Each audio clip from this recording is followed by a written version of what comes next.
Hello and welcome to my second video about Present Perfect, and unfortunately we are back to questions because you use Present Perfect a lot when you ask about someone's experience, possession, whether they've been somewhere or whether they've done something. So let's have some examples. In terms of experience, have you ever driven Ferrari? Have you ever learned how to dance tango?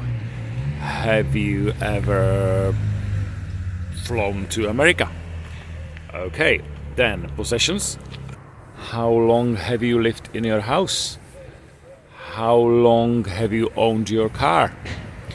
If you want to ask questions about whether the person's done something, you use questions like: have you finished your homework yet? Have you been to supermarket? Have you cooked something for tonight?